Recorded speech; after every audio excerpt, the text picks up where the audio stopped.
Bonjour et bienvenue dans le podcast du Human Factor.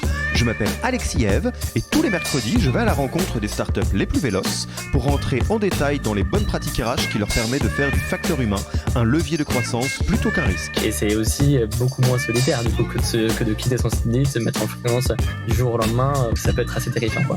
Le Human Factor, ce n'est pas qu'un buzzword, c'est aussi le nom de notre premier livre. Les clés de l'alignement entre associés, d'une organisation adaptée ou encore de la bonne relation à son travail.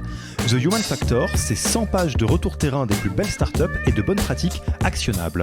Si vous voulez en savoir plus, allez tout simplement sur www.yaniro.co/book, B-O-O-K. On met le lien dans la description de l'épisode. Pour l'heure, je vous laisse avec l'invité d'aujourd'hui et vous souhaite une bonne écoute. Bonjour Adrien, comment vas-tu ? Très bien toi ? Eh ben ça va très bien. Je te remercie beaucoup d'avoir accepté notre invitation sur le podcast du Human Factor de Yaniro. Alors je suis toujours content d'enregistrer ces épisodes. Moi c'est un vrai kiff, mais je dois dire que est-ce que je suis particulièrement content aujourd'hui ? Je sais pas, mais je pense beaucoup de bien de Moza. J'ai entendu beaucoup de bien de Moza. On va attaquer un épisode sur un sujet, vous l'avez lu si vous avez lancé le podcast ou si vous lisez l'article, qui est assez différent et je pense qu'il n'y a pas grand monde à part Adrien qui pourrait en parler aussi bien. Donc autant te dire que je suis très très chaud de te rencontrer et de t'interviewer aujourd'hui, Adrien. Donc welcome. Merci beaucoup Alexis, c'est un plaisir. Donc si vous avez lancé l'épisode, vous avez compris un petit peu de quoi on va parler aujourd'hui, mais je ne sais pas dans quelle mesure vous connaissez bien Adrien, son parcours ou Moza, donc est-ce que je te laisserai pas Adrien te présenter pour commencer ? Avec plaisir Alexis, merci à toi de m'accueillir sur ce podcast. Du coup, pour me présenter, je pourrais dire que je suis le fondateur de Moza depuis 4 ans. Je suis aussi quelqu'un de passionné par l'évolution du monde du travail, par l'impact qu'a le monde du freelancing sur ces transformations, passionné aussi par les opportunités qu'offre la technologie aujourd'hui sur les nouvelles manières de collaborer ensemble à distance, en asynchrone. Et du coup, j'ai créé Moza dans l'ambition d'expérimenter sur ces sujets et de développer un nouveau modèle de communauté qui concilie la liberté avec une dimension collective et communautaire forte qui permet aux freelanceurs de s'épanouir dans les meilleures conditions. Et alors, qu'est-ce que ça fait Moza ? Combien vous êtes pour les personnes qui découvrent vraiment ton entreprise ? Alors Moza, on rassemble des talents en product et en product design qui travaillent ensemble sur des projets pour des entrepreneurs early stage ou des scale-up. Entrepreneurs early stage, on va créer la V1 de leurs produits avec de la research, de la product strategy et du design. On va aussi accompagner pas mal de scale-up de l'écosystème français, mais aussi des boîtes anglaises ou américaines sur différents types de produits. La particularité de Moza, c'est que les talents qui font partie de notre communauté sont freelance. Ils font partie de notre collectif, on a un contrat, on travaille ensemble quotidiennement, mais ils bénéficient de beaucoup de liberté sur la manière de travailler sur ces projets-là. Ils choisissent les missions sur lesquelles ils vont s'impliquer. Ils travaillent avec leur propre méthodologie, leurs outils, et travaillent à leur rythme, d'où ils le souhaitent. Donc on est une communauté qui est remote first. Et en revanche, contrairement au freelancing solo, l'intérêt de Moza, c'est qu'on travaille en équipe sur les missions. C'est des missions qui ont été sélectionnées par une équipe commerciale en charge de choisir les projets les plus intéressants, de bien structurer ces missions-là pour faire en sorte que les freelanceurs puissent vraiment se concentrer sur leur cœur de métier, la stratégie produit, le design. Et ça permet, si tu veux, à ces talents-là de vivre un mode de travail assez différent qui est ni le mode du travail en CDI où on a un projet unique avec son équipe full-time pendant plusieurs années, ni le mode du travail du freelancing solo où en fait tu gères un peu tout de A à Z avec potentiellement pas mal de galères en chemin. Nous, notre vision des choses, c'est que on peut créer une organisation qui concilie la liberté du freelance avec une infrastructure commune et partagée qui permettent à ces talents de bosser vraiment dans les meilleures conditions sur ces projets et de continuer à s'épanouir tout en étant libre. Donc, Moza, l'entreprise juridique, j'imagine que ce que ça veut dire, c'est qu'il y a que les associés de Moza dedans, mais que Moza, la tribu, compte donc une trentaine de personnes qui veulent travailler ensemble sur des sujets product. Exactement, ouais. En gros, Moza, il y a une trentaine de freelancers qui travaillent sur les projets, qui sont pour la plupart des anciens employés de Scale-Up, des ex Alan, Conto, Blablacar, Algolia, etc. En moyenne, ils ont 7 ans d'expérience en produit et 8 ans en design. Donc, c'est des profils plutôt expérimentés, qui ont déjà fait leurs armes et qui ont pu être formés dans ces entreprises-là. En revanche, on a également des employés dans Moza. C'est l'équipe qu'on appelle la Burrata. Donc, c'est un peu le squelette de Moza. C'est des gens qui, aujourd'hui, au nombre de 6, vont se concentrer sur le développement de l'écosystème et sur le fait de mettre les membres de Moza dans les meilleures conditions possibles pour travailler sur ces projets-là. Donc c'est un peu notre vision de l'entreprise squelette, comme on l'appelle, où d'un côté, il y a des personnes qui sont impliquées au long terme, qui sont là pour vraiment structurer l'écosystème, et de l'autre, on a des talents qui s'impliquent dans Moza de manière plus fluide, avec différents niveaux d'engagement possibles. Certains vont faire 4-5 jours de mission Moza par semaine, d'autres vont plutôt faire 4-5 jours de mission Moza par mois. En fait, on a des membres de la communauté qui du coup sont full-time freelance, d'autres qui font des missions Moza en parallèle de projets de boîte, et d'autres qui font ça en parallèle de leur CDI pour les périodes où ils ont du temps. Yes. Et pour compléter rapidement le tableau, j'ai très envie de rajouter un élément que peut-être nos auditeurs, nos auditrices connaissent. Tu es également l'une des personnes à l'origine du projet Mangrove initialement. Peux-tu nous faire quelques mots là-dessus? Parce que je pense qu'il y avait des similarités et en même temps des nouveautés de Moza vers Mangrove. Donc là, on va parler Future of Work, organisation de freelance, travail où on est un peu libre, on peut être slasher. Ça vaut peut-être le coup de faire quelques mots sur Mangrove, si tu le veux bien. Bien sûr, moi c'est des sujets qui me passionnent, hein, vraiment, la construction de communauté. En fait, j'ai commencé à faire du free il y a 10 ans en parallèle de mes études. J'avais monté un premier collectif en 2013 sur le growth hacking qui s'appelait The Growth Bakery. Dédicace à Bruno et Maxime avec qui on avait monté ça quand on était à San Francisco. Ensuite, j'avais rejoint Molotov en full time en 2015 pour m'occuper de l'équipe growth là-bas. J'ai pas super bien fité avec la culture de cette boîte. Il y a plein de choses qui étaient géniales, mais je me projetais pas au long terme là-bas. Donc en fait, je suis parti et en prenant du recul sur la culture que j'avais pu découvrir quand je travaillais à San Francisco et sur les nouveaux modes d'organisation beaucoup plus flat, transparents, qui étaient possibles en remote aussi grâce à tous les nouveaux outils. Avec un groupe d'amis, on a monté Mangrove.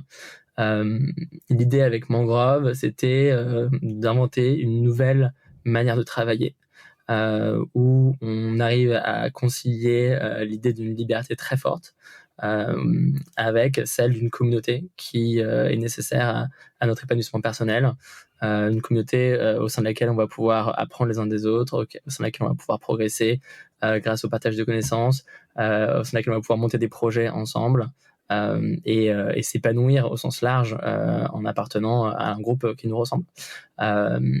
Mangrove, je pense que on a créé ce mouvement, si je puis dire, en 2016. Ça a duré 3 ans. C'était un mouvement qui était rempli d'idéaux. C'était une communauté qui était complètement remote. Donc il y avait 150 membres dans 18 pays différents. Une communauté qui était flat, c'est-à-dire qu'il n'y avait aucune hiérarchie sur le papier. Il y avait quelques leaders, mais il n'y avait pas de capacité à pouvoir manager, pouvoir prendre du pouvoir sur un autre membre de la communauté. Et c'est aussi une communauté qui était 100% transparente. Donc en gros, tout le monde avait accès à toutes les informations dans Mangrove. La particularité aussi, c'est que c'était une non-profit. Donc les membres de Mangrove en fait travaillaient en interne sur des projets pour développer Mangrove, gagner en échange ce qu'on appelait des contribution points. C'était un peu comme les DAO d'aujourd'hui dans le Web3. ou en fait en s'impliquant du coup sur des projets internes pour organiser la prochaine retreat, pour organiser les prochains peer-to-peer learning sessions, ou développer un projet qui va renforcer notre visibilité ou qui va partager notre vision du travail. En gros, les gens gagnaient des points, ce qui leur donnait accès à des avantages internes. Et voilà, donc Mangrove, c'était une vraie période d'expérimentation et de découverte de tout un nouvel univers. Et effectivement, ces différentes Moza, même si Moza est bien sûr dans la continuité, en fait, qu'est-ce qui s'est passé, c'est que Mangrove, on n'a pas réussi à trouver un modèle qui nous permette de vraiment perdurer dans le temps. Au bout de 3 ans, on a fait le constat que c'était quand même globalement toujours les mêmes 15 personnes qui faisaient tourner la communauté, qui la développaient. Et après moult itérations sur notre fonctionnement, on s'est dit que il valait mieux arrêter plutôt que de laisser le truc péricliter dans le temps. Tu veux que je te parle un petit peu de Moza et comment est-ce qu'on est venu à développer Moza suite à ça? Écoute, moi, je vais faire une lettre d'intention pour ce podcast maintenant que tu as partagé un petit peu des éléments, mais on va y revenir. Hein. Déjà, première chose, je l'ai dit, hein, je suis hyper fan de ce que vous faites. Je trouve que c'est super bien. Ça me réjouit de voir justement des gens qui s'attellent à ces sujets-là. Il y a quelque chose qui me plaît beaucoup et la raison pour laquelle je suis très content que tu puisses raconter tout ce que vous êtes en train de faire et tout ce que vous avez fait, c'est qu'il y a vraiment 2 chapitres à l'histoire sur la même intention, de Mangrove à Moza et justement des choses qui se sont passées. Et donc la lettre d'intention est la suivante. Je pense que beaucoup et tu me diras si tu es d'accord d'ailleurs avec cette lettre d'intention. Il y a 2 choses qui sont pour moi la colonne vertébrale de l'épisode que je te propose d'avoir. Un, je pense que beaucoup de personnes dans l'écosystème startup, tech ou même dans la communauté people, RH, etc. sont très très fans et très d'accord avec Reinventing Organizations de Laloux. Top, écoute, ça tombe bien, on est d'accord, j'ai lu, c'est de la balle, vous l'avez pas lu, lisez-le, ça commence à faire un petit peu tard, mais ça vaut le coup de vous y mettre, hein, parce que je pense qu'il a été cité 1 milliard de fois par à peu près tout le monde, et vous êtes remonté les manches et vous avez fait un truc qui ressemble à ça quand même, ou en tout cas, et à Mangrove et à Moza, je pense pas me tromper en me disant qu'il y a une lecture de chevet qui vient soutenir l'idéal qu'il y a derrière. Bien sûr, si tu veux, en 2016, quand on quitte Molotov et qu'on se dit ok, en fait on va inventer un nouveau monde du travail à 25 ans avec un enthousiasme, une énergie folle. Effectivement, on allait s'inspirer à fond de ce qu'on trouvait à droite à gauche. Reinventing Organizations a été une source d'inspi majeure. Il y a aussi des entreprises qui étaient particulièrement innovantes. Je pense à Buffer, je pense à Automatic, à GitHub. Sur le full remote, sur la transparence très forte. On a aussi été beaucoup inspiré par 37 Signals, qui est à l'origine des bouquins remote, rework.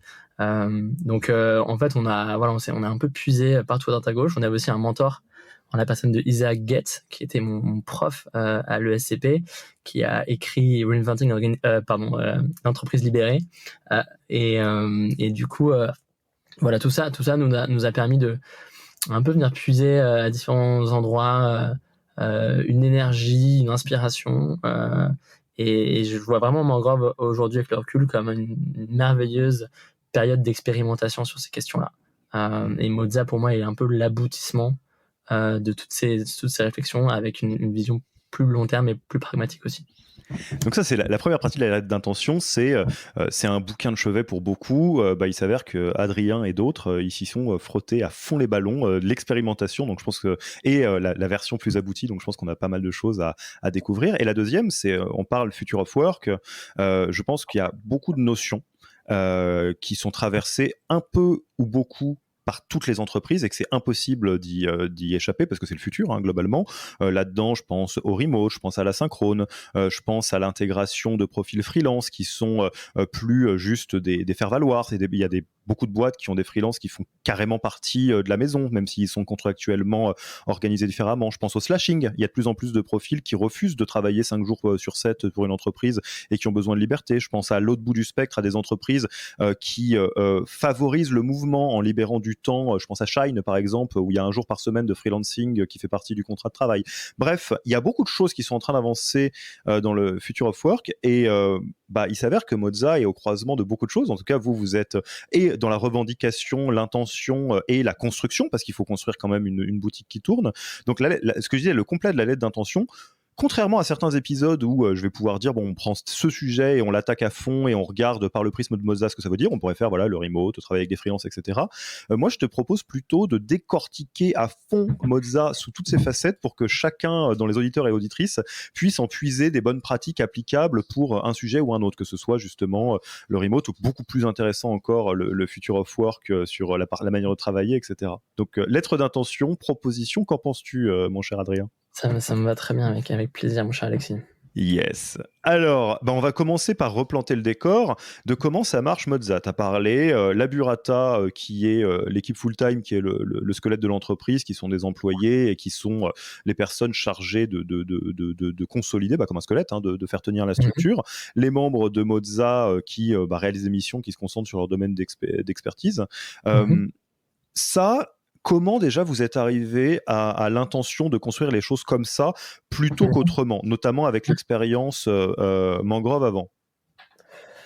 Alors, c'est une très bon point de relier ça à l'expérience Mangrove, parce que dans Mangrove, en fait, une des raisons, je pense, de la fin de Mangrove, c'est qu'on avait les mêmes personnes qui étaient en charge de construire la communauté. Et en charge également de travailler sur des missions freelance, parce que la plupart des membres de Mangrove étaient freelance, pour gagner leur vie. Et du coup, la conséquence de ça, c'est quand on est freelance, il y a une incertitude qui est inhérente au statut. Et donc, en fait, les missions pour les clients viennent toujours en haut de la to-do list. Il y a toujours des imprévus, il y a toujours des retards. Ça fait partie, en fait, du job quand on est freelance solo. Et du coup, on a eu du mal à créer une structure avec Mangrove où les gens pouvaient significativement s'impliquer sur la construction de l'écosystème Mangrove. Et dans Moza, Moza qui était un projet qu'on avait commencé à la fin de Mangrove avec mon ami Maxime, qui avait également monté Mangrove. Avec Maxime, en fait, on avait envie de faire du freelance tous les deux sur des projets intéressants en stratégie produit pour les plus belles startups de l'écosystème. Et donc, en gros, on a fait quelques prêts sur la stratégie produit. On a analysé des applications, Zenly, Snapchat, Houseparty. Certains fans du product ont peut-être déjà vu ces contenus. Et en fait, on a commencé à bosser pour des super boîtes ensemble. On a bossé pour Itch, pour Aircall, on a une mission pour Airbnb. En gros, super content. Mangrove s'est arrêté. Et en fait, je me suis dit, avec Moza, on a la possibilité de créer une organisation où on va avoir des gens qui d'un côté travaillent sur des projets géniaux de manière hyper bien structurée, et des gens qui de l'autre vont être en charge de justement construire cette communauté, construire cette expérience interne pour les membres de l'écosystème.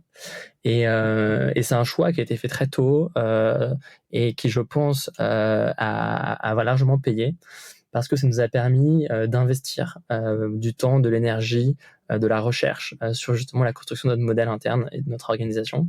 Du coup, c'est pour ça que très tôt, en fait, on a séparé la burrata d'un côté et les membres de l'autre. La burrata, c'est des gens qui sont passionnés par la dimension commerciale, aller chercher les meilleurs projets, aller négocier les meilleures missions. Passionnés par également la dimension organisationnelle, parce que tout ça, il faut l'orchestrer. Et aujourd'hui, on est une trentaine, on sera bien plus nombreux dans les années qui viennent. Également passionnés par les dimensions communautaires. Donc, comment est-ce qu'on crée une communauté soudée au sein de laquelle les gens peuvent s'épanouir, progresser, s'entraider les uns les autres. Et du coup, dans Moza, les membres de l'écosystème peuvent se concentrer sur leur cœur de métier. Ça veut dire qu'on a créé une structure qui leur permet de recevoir des propositions de mission qui ont été sélectionnées pour avoir des projets intéressants avec des interlocuteurs qui connaissent leur sujet et qui vont faire en sorte que la mission soit stimulante et concentrée sur vraiment un apport de valeur par leur expertise.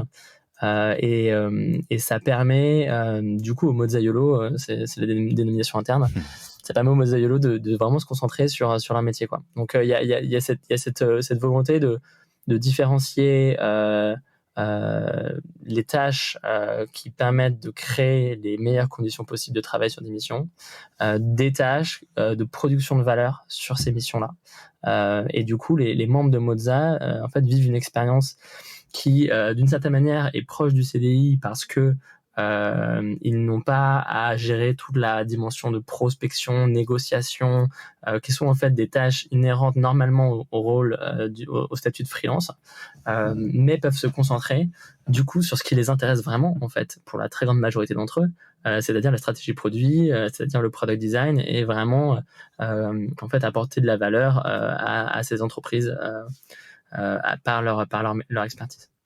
Alors ça me pose déjà un million de questions, hein, de trucs qui me rendent très curieux. Mm-hmm. Je vais prendre une analogie, si tu le veux bien, qui est l'analogie peut-être la plus simple dans le monde traditionnel, l'analogie de l'agence ou du cabinet de conseil. Ouais. Dans une agence, dans un cabinet de conseil, il y a effectivement des gens qui font la prod, donc quel que soit le service rendu, et des personnes qui font en sorte que ce soit possible. Donc, et la partie bizdev, dans le cabinet de conseil, souvent des partenaires, quand la boîte est grosse, le reste, l'administratif, le financier, le RH, etc. etc. Mm-hmm. Là, moi, ce que j'entends, c'est que de Mangrove à Moza, vous avez fait beaucoup d'expérimentations et là, vous avez choisi un modèle où la délimitation, elle est très nette. Où en gros, ce que vous attendez des Mozzaiolo et la promesse que vous faites aux Mozzaiolo, c'est soyez bêtes de bien en product comme vous le feriez pour n'importe lequel de vos clients et tout le reste, c'est Moza qui s'en occupe. La question que je me pose, c'est en tant que croyance pure et dure, au-delà de ce que vous avez choisi pour Moza, à quel point tu penses que c'est un possible / un bon calcul pour l'harmonie du groupe et de l'organisation, de justement laisser la porte un peu ouverte pour que des personnes qui fassent de la prod fassent un petit peu autre chose, ou est-ce que tu penses que l'approche que vous avez dans Moza est clairement l'approche probablement la plus saine, notamment vu les expérimentations que vous avez fait chez Mangrove? Dit autrement, et tu as par exemple une question très pragmatique qui va avec ça. Un membre de Moza qui adore son métier, un Mozzaiolo ou une Mozzaiolo qui veut faire un peu de bizdev ou qui veut rapporter d'une mission ou quelque chose, vous allez lui dire non mais t'embête pas avec ça, t'inquiète pas, ou vous allez lui dire ouais non t'inquiète pas, on a un système d'incentive, ou bien ouais bien vu, comment ça marche? Dis-moi un peu. Ouais, en gros, on a un système d'incentive. Ça veut dire que certains Mozzaiolo effectivement sont intéressés à l'idée de participer à ces sujets. Et évidemment, du coup, nous, on est carrément preneurs de leur intégration sur ces questions-là.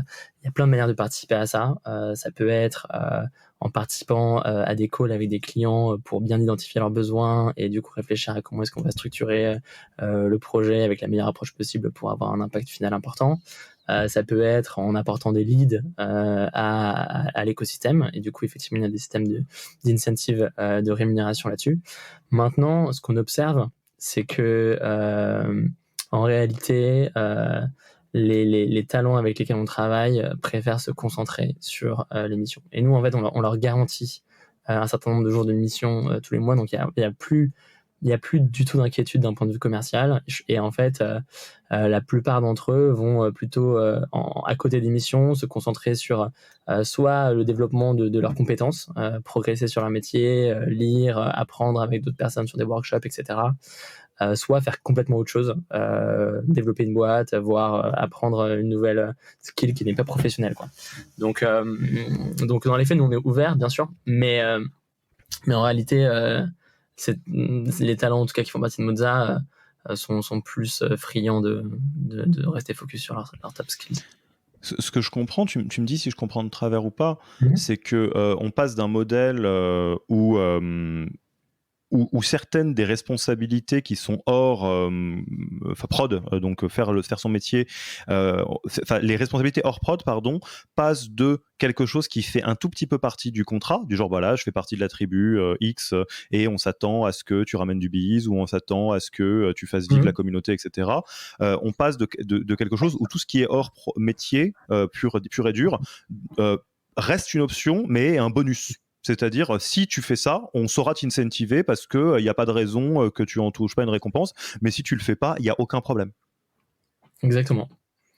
Maintenant, je pense qu'il y a une dimension, si tu veux, il y a toujours une partie du job qui consiste à bien communiquer, à savoir gérer un client, à savoir se coordonner avec une équipe. Tu vois, en fait, les membres de Moza ont forcément développé des skills au cours de leur expérience qui sont utiles sur des missions, même s'ils ne gèrent pas la dimension commerciale pure, quoi. Mais effectivement, en tout cas, nous, on veut leur donner la possibilité de pas du tout s'inquiéter de ces questions-là et de vraiment pouvoir se concentrer sur leur métier. Et alors, très pragmatiquement, le modèle incentive, comment il fonctionne? C'est il récupère un pourcentage que Mozart récupérerait ou il y Ça a dépend des un situations. bonus? Ouais, en gros, ça dépend des situations. Nous, on évite de monétiser chaque transaction, si possible, dans la communauté. Maintenant, parfois c'est le cas, parfois c'est à travers l'augmentation du TJM, où en fait on valorise l'impact qu'a un individu dans la communauté en renforçant sa rémunération journalière. Ok, très cool. Parlons un peu de la communauté justement, parce que là c'est quelque chose sur lequel je pense que beaucoup de nos auditeurs et auditrices vont pouvoir se retrouver. Je vais placer les choses un peu telles que moi je les comprends, tu me dis si je les Mhm. comprends tout à fait. L'animation du groupe fait de facto toujours partie de la vie d'une entreprise, c'est-à-dire que même si on naît avec des salariés à un sens plus traditionnel, à un moment donné, il faut créer un esprit de groupe, un esprit de corps, et là on va retrouver beaucoup de choses, la vision, la mission, les valeurs, enfin beaucoup de choses qui sont peut-être du bon sens. Cette animation de communauté peut se retrouver plus difficile. Il y a beaucoup de personnes qui se retrouvent en difficulté avec le remote, par exemple, hein, où ça demande quelque chose de peut-être un peu moins naturel ou de réinventer.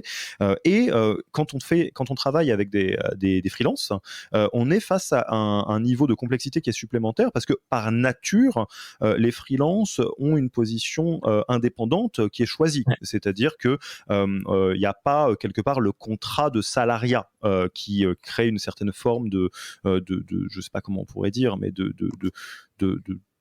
devoir d'appartenance à un Mhm. groupe par Mhm. nature. Les freelances sont comme ça. Donc, Ouais. si on rentre sur l'animation pure de la communauté, vous qui jouez au jeu dans le mode le plus difficile, hein, avec du remote, que des freelances, etc., comment on fait vivre une communauté? Comment on s'assure de créer la tribu Mozza et donc une identité à laquelle tout le monde se Mhm. reconnecte, même s'il y a des slasheurs là-dedans, des personnes qui font pas du tout que ça, et il y a tout à fait aucun Ah problème, versus ce qu'on a pu voir dans certains groupes de freelance, à savoir où à la fin du fin, l'individualisme prend le pas et c'est même ouais. pas dit avec jugement, c'est juste c'est normal. Mhm. Mhm. Comment on fait ça? Bah, Comment on anime une communauté? alors, mais pour moi, la première étape, elle est sur la sélection des gens qui nous rejoignent. En fait, les gens aujourd'hui qui viennent nous voir pour faire partie de la communauté Mozart sont des gens qui aspirent d'une part à une liberté, mais qui aussi aspirent bien sûr à faire partie d'un collectif. Et c'est le cœur de notre message, c'est comme ça qu'on est identifié dans l'écosystème. Donc en fait, on a beaucoup de gens qui viennent nous voir dans l'optique de rejoindre justement une communauté de talents avec laquelle ils vont pouvoir échanger et progresser. Donc assez naturellement, l'axe pour rejoindre Moza, il est tourné vers l'échange et la collaboration. On a aussi des gens qui rejoignent Moza en quittant leur CDI, où ils se disent, on a beaucoup de gens qui sont en CDI et qui testent Moza en parallèle, apprécient leur expérience et finissent par décider de nous rejoindre en tant que membre. Donc, et Moza est un super moyen de se mettre le pied à l'étrier dans le freelancing parce qu'on rejoint une communauté de gens qui font ça depuis des années et qui du coup vont être capables de nous apprendre les bases de ce nouveau mode de travail où il y a beaucoup de templates, beaucoup de méthodos qui permettent de rapidement level up là-dessus. Et c'est aussi beaucoup moins solitaire du coup que de quitter son CDI, de se mettre en freelance du jour au lendemain. Ça peut être assez terrifiant, quoi. Donc de base, on est sur des profils qui sont en recherche quand même d'échanges et qui sont dans cette volonté d'apprendre et de transmettre. J'imagine du coup que Ouais, c'est quelque chose que vous mesurez ou observez dans les phases de recrutement. C'est-à-dire bien sûr. quelqu'un qui serait un excellent professionnel, mais qui semble pas avoir une appétence pour le collectif, vous direz bah, malheureusement, Mozart, ça tu vas Absolument. pas t'épanouir, quoi. Absolument. Absolument, c'est quelque chose qu'on évalue quand on les rencontre et sur les premières missions de test. On a un processus maintenant qui est plutôt bien rodé au bout de quelques années et du coup on est capable d'identifier vraiment le fit humain avec le projet qu'on cherche à construire. Et c'est la priorité. Donc Tu saurais le faire en 2 minutes, le processus que vous avez rodé, parce que je pense à toutes les personnes qui bossent avec des freelances de manière régulière. Je suis sûr que vous avez un truc qui est top moumoute là maintenant. disons que je sais pas si je peux te l'expliquer en 2 minutes, mais Non, c'est mais une succession de calls. Il y a plusieurs choses. D'abord, au début, une succession de calls pour comprendre bien les intentions et la personne à qui on a affaire, comme sur du recrutement plutôt classique. Après, on a du staffing sur des missions en situation réelle, du coup, avec d'autres Mozza YOLO qui vont du coup encadrer cette nouvelle recrue sur les missions. Ces Mozza YOLO vont être les référents Mozza. On a un Mozza Buddy qui va aussi aider cette nouvelle personne à comprendre comment on fonctionne et à lui filer toutes les informations dont elle aura besoin pour être au mieux. Et en plus, on a une personne en charge de suivre avec un peu de recul la qualité de l'intégration de cette recrue-là lors de ces 2 missions test. Et donc on s'appuie beaucoup sur les avis des Mozza YOLO. On a mis en place différents templates pour collecter ces informations-là. Et suite du coup à souvent ça va être 1 mois ou 2 de mission, on est capable d'avoir une très bonne vision de comment cette personne-là fonctionne et de prendre une décision suite à ça. Donc c'est une forme de fin de période d'essai au bout de 2 missions où il y a un rendez-vous où on dit bah écoute, welcome on board, ou bien malheureusement. C'est un peu ça. C'est un peu ça, ouais. C'est un peu ça. Après, voilà, les gens peuvent.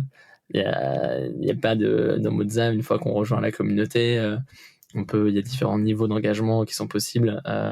Donc, et ça reste du freelancing. Donc les gens, voilà, ils peuvent quitter la communauté comme ils le souhaitent après l'avoir rejointe. On n'est pas sur du CDI-like. Donc ça commence par effectivement identifier les bonnes personnes, donc des personnes qui sont à la fois indépendantes mais qui veulent donc être dans un collectif. Une fois que tu as les entre guillemets des personnes qui sont qui veulent être dans le bateau que vous avez fait naviguer, qu'est-ce qu'il y a d'autre comme outil, comme approche, comme rituel qui permettent de bien faire vivre une communauté et d'éviter un délitement en fait, hein. Ouais, bien sûr. Comme je te disais juste avant, pour moi, on n'a pas juste avant le début du podcast, je pense pas qu'on ait complètement réinventé l'organisation remote. Il y a plein de boîtes qui le font très très bien à très grande échelle. Nous, on s'est inspiré de ce qu'on a découvert et on a progressivement itéré là-dessus. Il y a un mix du coup d'initiatives qui ont lieu en remote. Il y a aussi évidemment des moments où on se retrouve en physique. Pour ce qui concerne l'online, on a bien sûr un Slack sur lequel on échange quotidiennement avec différentes channels dédiés soit aux missions, soit à différents métiers, avec des partages de contenu qui peuvent être liés à une mission, qui peuvent être liés à l'évolution du product par Marty Kagan, mais aussi qui peuvent être un article un peu marrant qu'on partage sur un sujet random.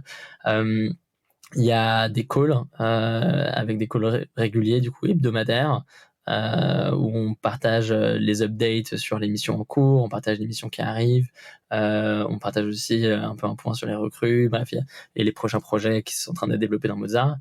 On a des workshops du coup online aussi qui vont être organisés pour se partager des connaissances suite à une mission, suite à une découverte, sur des nouveaux métiers, bref. Parfois on intègre des intervenants extérieurs aussi. Donc voilà, je dirais qu'il y a tout un panel, disons, d'initiatives qui ont lieu online. Et après, bien sûr, le physique fait aussi partie du lot, même si on est remote first. Il y a, je dirais, avant tout, les moments forts fédérateurs dans Mozza, c'est les retraites.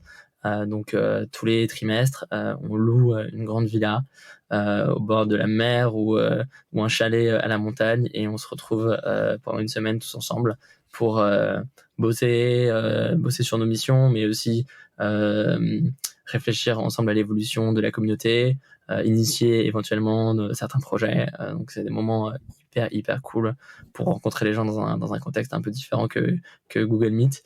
Et il y a des liens très forts qui se soudent lors de ces moments-là. Et enfin, on a également on a des desks à Station F pour les membres parisiens qui souhaitent se retrouver en physique ponctuellement. Donc on se retrouve, moi j'y vais par exemple tous les premiers et troisièmes jeudis du mois. Je suis à Station F avec quelques membres.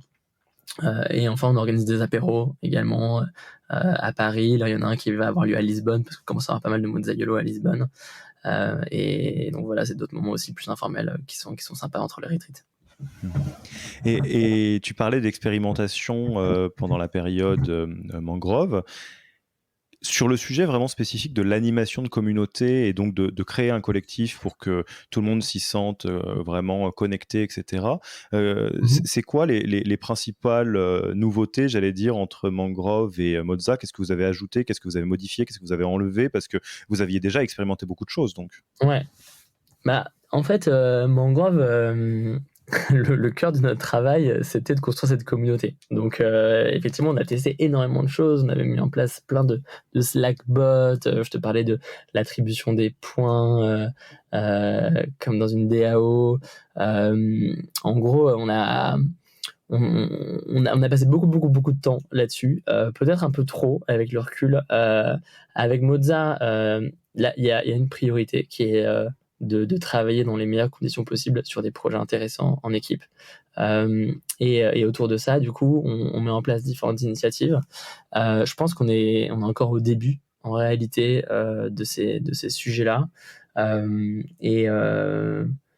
Du coup, voilà, ça va se mettre en place progressivement, mais on a envie de commencer à réfléchir à voilà, des manières de rewarder ceux qui contribuent à la communauté en interne.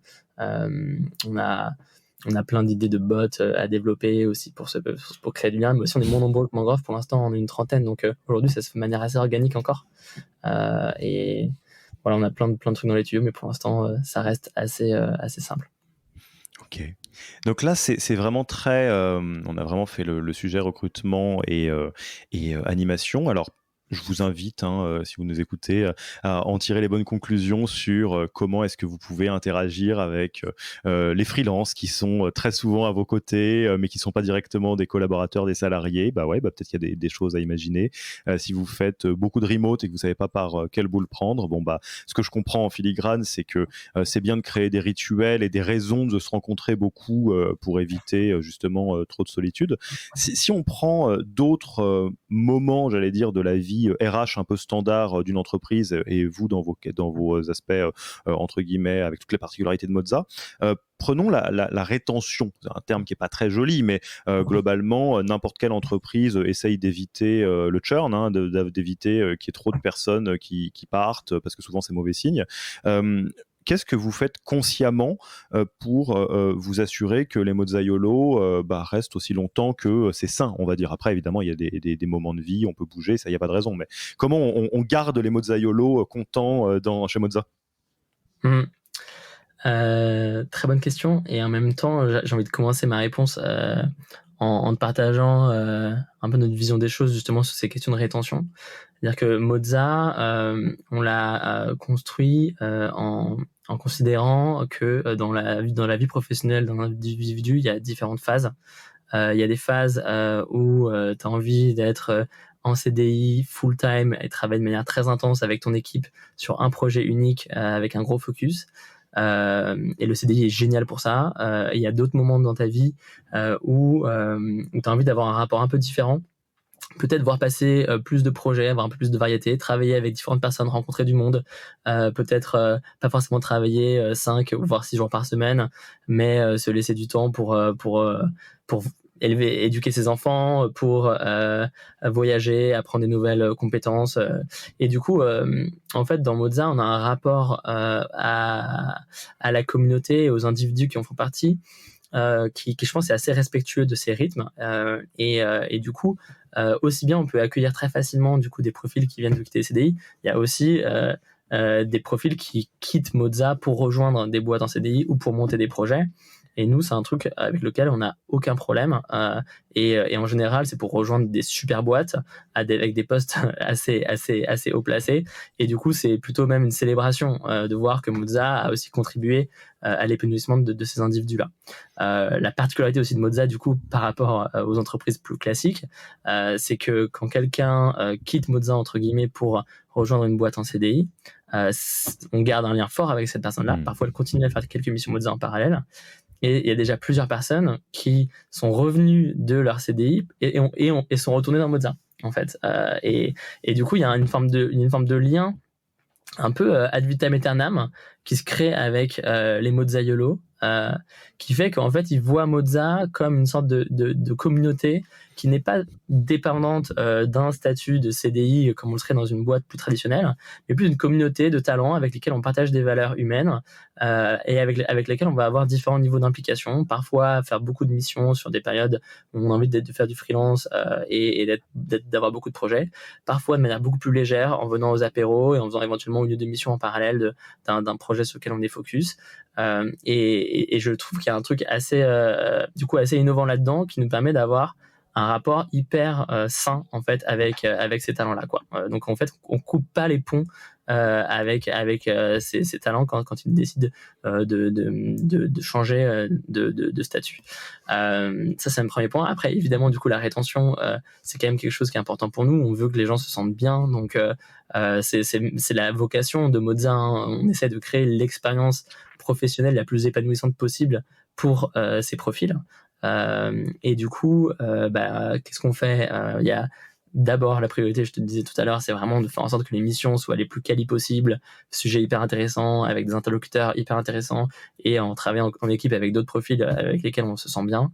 Le deuxième point, c'est tout ce qui concerne l'épanouissement personnel, donc le sentiment de progresser, d'apprendre des compétences, d'évoluer sur son métier, et ça, c'est des choses qui sont très actionnables dans Moza, parce qu'en fait, très facilement, on peut permettre à quelqu'un de tester une nouvelle industrie. On a des experts qui vont être B2B SaaS, ils vont tester du B2C, du mobile. Quelqu'un qui veut se spécialiser sur le Web3, en fait, on va lui proposer plein de missions Web3. Et en fait, en 6 mois, 1 an, ça peut être une formation géniale sur des nouveaux sujets. Et c'est aussi un moyen d'explorer peut-être aussi des nouveaux métiers à la marge. Par exemple, des product managers qui veulent faire un peu du UX, des UX designers qui veulent faire plus de brand, un peu de UI. Et donc, en gros, assez facilement, en fait, dans Moza, d'un mois à l'autre, tu peux jumper sur des nouveaux sujets en étant toujours au sein d'une équipe qui est bienveillante et qui va t'aider à te développer. Donc cette dimension de progression personnelle, voilà, est super importante. Et enfin, le troisième point, je dirais, c'est le sentiment d'appartenance, le sentiment de faire partie d'une communauté qui nous ressemble, au sein de laquelle on se projette, au sein de laquelle on rencontre des gens qui nous inspirent. Et du coup, ça, c'est évidemment un sujet hyper important. On a aussi plein de projets en interne dans Moza qui permettent aux Mozaiolos de se projeter au long terme dans l'écosystème concret. Par exemple, on est en train en ce moment de développer un club d'investissement pour pouvoir investir en communauté dans des boîtes early stage qu'on voit passer, qui nous intéressent. Donc c'est hyper excitant. On va commencer à développer ça dans les semaines qui arrivent. On a un autre projet qui s'appelle la Trattoria, où en fait on va organiser en décembre pendant une semaine. On va se retrouver pour builder ensemble des mini-produits sur des sujets qui nous intéressent. Donc ça va être une sorte de hackathon avec une dimension formation, parce qu'on va intégrer des experts qui vont nous former sur des nouveaux sujets. En l'occurrence, celle-ci, elle va être sur le thème du Web3. Donc l'idée, c'est qu'en une semaine, on va builder des projets Web3. On en avait déjà fait une il y a 2 ans sur des projets environnementaux qui étaient assez génial. Donc en gros, voilà, il y a encore énormément de choses à construire, et les Mozaiolos qui font partie de Moza aujourd'hui, je pense, sentent que en fait, on est aux prémices d'un écosystème qui vient apporter quelque chose de vraiment différent. Est-ce que vous avez fait des démarches qu'on peut trouver classiquement dans les entreprises plus classiques pour justement cultiver cette culture? Parce que typiquement, sur les sujets de la culture, on a eu quelques épisodes sur ce podcast là-dessus, on peut rentrer sur des outils comme donc vision, mission, valeur, certains éléments qui sont nécessaires pour faire vivre la culture. Est-ce que c'est quelque chose que vous avez fait consciemment, et où quelque part vous vous dites ça, au-delà du fait que c'est le kiff, ça sert à la culture et quelque part au sentiment d'appartenance, ou est-ce que c'est quelque chose qui vous vient très naturellement? Pour l'instant, on est encore au stade d'entreprise où c'est assez naturel, parce que comme je te disais, on est encore assez peu nombreux, on est une trentaine, on se connaît tous, et il y a une forme de vibe, un état d'esprit général qui est présent dans Moza que les gens ressentent très tôt quand ils nous rejoignent. Et du coup, je pense que c'est effectivement quelque chose qu'on va commencer à formaliser. On est en train de justement recruter une personne en head of people et une personne en community lead. Et c'est justement pour commencer à poser ces sujets-là et nous aider dans notre développement. Et bien sûr, du coup, c'est des sujets qu'on va adresser. Pour l'instant, ça se fait de manière encore assez intuitive. Ouais. Bon, j'imagine que sur les deux profils, Head of People et Community Lead, c'est ça que tu disais? Ouais. Si vous nous écoutez et que vous avez le profil, je pense qu'Adrien, tu ne seras pas hostile au fait qu'on te contacte. Et pareil, si vous avez des pistes en tête, parce que je sais que la communauté, en tout cas Head of People, est très très serrée, ils peuvent te contacter, j'imagine, ou elles peuvent te contacter? Avec grand plaisir. Je peux en dire un petit peu plus sur ces deux Allez, rôles. vas-y, si tu me profite. laisses. Ambiance fiche de poste. Non, mais en gros, aujourd'hui, on est une trentaine dans Moza. On a l'ambition de passer à 300 membres en 2025. Donc, on cherche une personne en Head of People qui va nous aider sur vraiment la construction de la stratégie pour arriver là et la mise en place d'une structure interne qui nous permette de grandir tout en maintenant une cohésion forte dans la communauté. Et la personne au community lead, du coup, elle est justement là pour owner cette question de lien interne dans Moza. Comment est-ce qu'on construit une communauté engagée de 300 personnes avec de la cohésion, une participation et idéalement quelqu'un qui a un peu une appétence au Web3 parce que évidemment ça nous intéresse ces questions de DAO et de voir comment est-ce que Moza peut vraiment innover grâce à la technologie sur ces nouveaux modes de travail. Vous êtes en... Alors, j'espère que je ne te pose pas des questions qui te font trahir de secret, mais vous êtes en réflexion pour utiliser justement les outils DAO pour organiser Moza à proprement parler. Parce qu'on a utilisé l'acronyme plusieurs fois. Tu m'arrêtes si je me trompe, Adrien, mais DAO, Decentralized Autonomous Organization, c'est quelque chose qui vient donc du milieu blockchain, crypto-monnaie. Globalement, c'est l'idée d'utiliser la technologie blockchain et tout ce que ça permet d'automatisation, donc sur les smart contracts, sur la tokenisation et donc la création de monnaie pour gérer des organisations et la gouvernance d'organisations sans avoir à recourir à des contrats, par exemple. Donc, je ne sais pas qu'est-ce que tu peux ajouter là-dessus sur la DAO. Oui, parce qu'en fait, dans Moza, il y a une dimension décentralisée qui est très forte. Il y a bien sûr qu'il y a la burrata qui existe, mais je ne sais pas si je l'ai précisé, mais les Moza YOLO qui sont impliqués sur des missions ont une très grande liberté sur la manière d'approcher les projets. On n'impose pas, contrairement à ce que ferait une agence par exemple, on n'impose pas des méthodologies, des outils, et ça nous permet de maintenir une très forte agilité dans le temps, parce qu'en fait on est sur des métiers qui évoluent énormément tous les 6 mois, et du coup en fait chaque nouvelle personne qui rejoint Moza, grâce à son background, son expérience, a quelque chose à ajouter. Et cette décentralisation, du coup, c'est une manière pour nous de rester au top sur ces nouveaux métiers. Et du coup, il y a une question aussi de reward qui est à réfléchir sur comment est-ce qu'on fait pour incentiver les membres de la communauté à s'impliquer, à contribuer à cette intelligence collective. Et c'est là où effectivement les tokens apportent des solutions intéressantes qu'effectivement on regarde, on y va très progressivement, on est sur des nouveaux sujets, c'est des trucs qu'on regardait déjà à l'époque de Mangrove il y a 6 ans, et effectivement dans le temps, à mesure qu'on grandit, c'est des choses qu'on va sans doute utiliser le plus intelligemment possible. Bon, je te passe la bouteille à la mer le jour où c'est craqué et qu'il y a Mangrove DAO. Tu es le bienvenu pour un nouvel épisode, parce que on va pas faire une digression trop longue là-dessus, mais je pense que ces sujets-là, enfin les sujets blockchain / Web3 / crypto au sens large, et donc les DAO vont avoir un impact monstrueux sur le future of work, et qu'on est à la pointe de l'iceberg. Enfin, j'imagine que c'est quelque chose que tu partages si vous êtes en explorateur plutôt qu'en spectateur. Ouais, complètement. Complètement aligné, et effectivement, comme je te dis, c'est quelque chose qu'on suit de près et sur lequel on va commencer à expérimenter. Yes. Écoute, on pourrait rentrer vraiment dans beaucoup de sujets et c'est pas un hasard si je t'ai donc te proposé de parler de mangrove au début. Moi, pour atterrir et vraiment parce que vous avez une position un peu, je sais pas si c'est hors norme, mais en tout cas, il n'y a pas beaucoup de Moza comme Moza en France. En tout cas, j'en connais pas beaucoup. Tu as cité effectivement les exemples de Buffer et d'autres, mais dans notre pays, on n'a pas 150. Donc, je pense que c'est chouette de pouvoir vous poser des questions là-dessus. Et si tu regardes les expérimentations mangrove sur tous ces sujets, Future of Work, organisation du travail, libéré, etc., etc., c'est quoi les apprentissages que tu as eus entre mangrove et Moza que tu as envie de partager et presque pas de théoriser, mais les choses qui marchent, les choses qui tu considères que ça marche pas, ou en tout cas vous n'avez pas réussi à le craquer, et dont on peut tous s'inspirer, peut-être par petits bouts sur les différents sujets qu'on peut traverser au quotidien. Bah, ouais, vaste question. Les apprentissages, je dirais qu'il faut choisir ses combats. On peut pas innover à tous les étages d'un coup. Avec Mangrove, je pense que c'était un petit peu ça le learning principal. C'est que construire en 2016 une organisation flat, remote first, splittée dans 18 pays différents, avec des freelances qui ont pas vraiment de stabilité de revenus, qui sont en plus basés sur des contributions bénévoles. Voilà, c'était, je pense, ambitieux. Et Donc, sans, enfin, avec la volonté d'avoir tous les sujets open. Enfin, de mémoire, tu m'arrêtes si je dis une bêtise, mais une des différences entre Mangrove et Moza, c'est que Moza, c'est face à une colonne vertébrale qui est très claire, qui est votre métier de product. Là où Mangrove, il y avait une multiplicité de métiers. Bien sûr, ouais, bien sûr, mais c'est effectivement une complexité supplémentaire.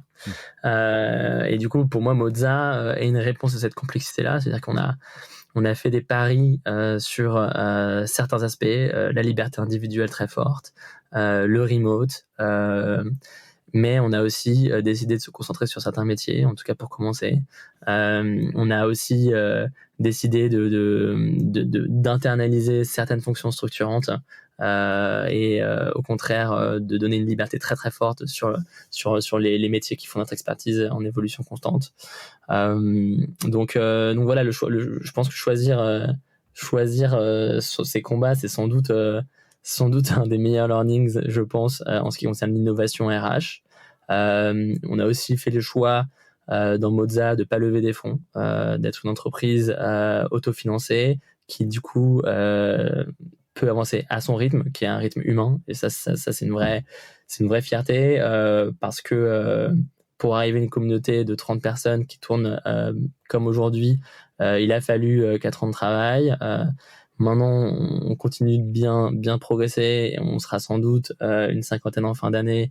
Et comme je te dis, 300 personnes fin 2025, c'est l'ambition et on pense qu'on est complètement capable de l'atteindre car on a tous ces learnings de cette structure qui commence à être bien en place en interne. Mais du coup, voilà, le fait de pouvoir aussi innover à un rythme humain parce qu'on construit pas une communauté de 300 personnes soudées en fait en 2 ans, quoi. Donc voilà, ça c'est aussi un learning que j'essaie d'appliquer. Écoute, canon. Qu'est-ce que tu as envie de rajouter avant qu'on termine l'interview, soit quelque chose où j'ai oublié de te poser la question, mais c'est hyper important, soit un message, à part le fait que tu recherches effectivement un Head of People ou un community lead, le message est passé. Quel mot de la fin avant qu'on atterrisse sur les questions de fin d'interview? Ouais, un ou une d'ailleurs. Hein. Oui, un ou une, tout à fait, ouais. Et non, le mot de la fin, c'est que moi, c'est des sujets que je trouve extrêmement passionnants parce que on est globalement sur le travail. Le travail, c'est ce qui occupe quand même une grande partie de notre vie. C'est quand même aujourd'hui là où on dépense une énergie folle chaque semaine, chaque journée. Et je trouve ça extrêmement stimulant intellectuellement de réfléchir à des nouveaux modèles qui sont au service de l'épanouissement de l'individu et qui viennent déconstruire le monde de l'entreprise un peu traditionnel et qui est sclérosé à beaucoup d'étages différents. Donc voilà, si certains qui m'écoutent en ce moment sont intéressés par ces problématiques, moi je serais ravi d'échanger là-dessus. C'est, je pense, un des sujets les plus intéressants de notre société aujourd'hui. Super. Bah écoute, en tout cas, c'était un plaisir d'échanger avec toi là-dessus aujourd'hui. Je te propose qu'on passe tranquillement à la fin de l'interview. Déjà, où est-ce qu'on te retrouve ? On a envie d'engager la discussion avec toi. C'est quoi le meilleur canal ? LinkedIn ou Twitter, c'est très bien. Ok, on mettra les liens dans la description de l'épisode. Ensuite, est-ce qu'il y a un livre, podcast, blog que tu recommanderais aux auditeurs et auditrices qui nous écoutent ? Tu as parlé de Reinventing Organizations, qui effectivement était ma bible à un moment. J'aime aussi énormément les bouquins de 37 Signals, qui est l'entreprise derrière Basecamp, donc notamment Remote, Rework, It Doesn't Have to Be Crazy at Work, qui est leur dernier. C'est des bouquins qui sont très très synthétiques, et j'aime bien leur manière de faire. C'est une vraie inspiration, et c'est aussi des bouquins écrits par des builders dans la tech, qui du coup ont un ADN assez proche de Moza. Yes. Est-ce que tu as un outil plutôt RH si possible, qui est vraiment un outil préféré que tu aimerais partager ? Un outil RH préféré, alors je peux parler de Clap, qui est un super produit monté par un Français qui s'appelle Pierre Touzeau. Clap avec 2 A, c'est comme Loom, mais avec une dimension conversationnelle et interactive. Ça veut dire que nous on fonctionne beaucoup en asynchrone. L'asynchrone par écrit, c'est sympa, mais ça manque un peu d'humanité à nos yeux. Du coup, on fait beaucoup d'asynchrone aussi vidéo, donc des vidéos courtes de 5-10 minutes max. Et en fait, grâce à Clap, on peut réagir à certains moments de la vidéo et en fait créer des sortes de fils de discussion sur la vidéo, ce qui est hyper utile pour ce type d'organisation. Bah écoute, ça me donne vachement envie, parce que déjà, on est en train d'étudier de plus utiliser Loom. En tout cas, moi, je suis en train d'étudier de plus utiliser Loom, et bah, peut-être que je vais passer directement de Loom à Clap. J'en sais rien, mais en tout cas, je vais aller regarder. Et enfin, tu connais peut-être la tradition de ce podcast. Moi, j'aime beaucoup me dire que je rencontre des gens que je trouve passionnants, et je leur demande qui est-ce que eux trouvent passionnant. Des fois, ça donne des belles rencontres. Après, on assume le côté particulier de cet épisode. J'imagine que tu passes pas ta vie avec les DRH de start-up, c'est quand même un autre monde. Mais est-ce qu'il y a quelqu'un en tête, ouais, il y a quelqu'un qui t'aimerait passer le micro pour un prochain épisode ? J'ai quand même quelqu'un en tête qui est un très bon ami, je dois le dire, avec qui on a eu des dizaines, des centaines d'heures de discussion sans doute sur l'évolution du monde du travail, qui s'appelle Félix Demonce, qui est à l'origine de l'entreprise sociale Vendredi. Vendredi, qui est une entreprise qui permet à des employés de s'impliquer sur des projets associatifs pendant leurs heures de travail, et avec l'accord des boîtes, et c'est même financé par les boîtes dans lesquelles les employés là travaillent. Pour moi, le travail, comme je disais, c'est tellement d'énergie, c'est hyper important qu'on soit aligné humainement avec ce qu'on fait au quotidien, et Vendredi permet d'intégrer une dimension du coup de bénévolat sur des causes sociales, environnementales dans sa vie professionnelle. Je trouve que c'est une boîte formidable, et Félix Demonce est hyper inspirant sur ces questions-là, donc je te le recommande. Eh ben, Félix, 2 choses au moment de cette question. La personne à laquelle pense Adrien, bah, c'est toi. Donc déjà, ça vaut ce que ça vaut. Et si tu as envie de venir prendre le micro et le casque d'Adrien pour un futur épisode, tu es le bienvenu. Écoute, Adrien, c'était un vrai plaisir de pouvoir échanger avec toi aujourd'hui sur cet épisode. J'aurai grand plaisir à suivre le futur de Moza. Je dois dire, alors c'est un petit nudge, que vous aviez pas mal documenté de choses au début, mais maintenant que les clients viennent tout seuls, vous documentez moins, il y a moins besoin de faire une stratégie de contenu, mais c'est dommage parce que ça me rend curieux quand même de voir comment ça évolue. Donc j'espère qu'à minima tu auras pas mal d'autres épisodes de podcast là-dessus pour suivre l'évolution de Moza, et si c'est pas le cas, on trouvera le prétexte pour te faire revenir. Bah, ce sera avec grand plaisir, Alexis, merci beaucoup. À la prochaine. Merci d'avoir écouté cet épisode. S'il vous a plu et que vous ne voulez rater aucun nouvel épisode, abonnez-vous à la newsletter en allant sur le site www.yaniro.co. Et à mercredi prochain pour le prochain.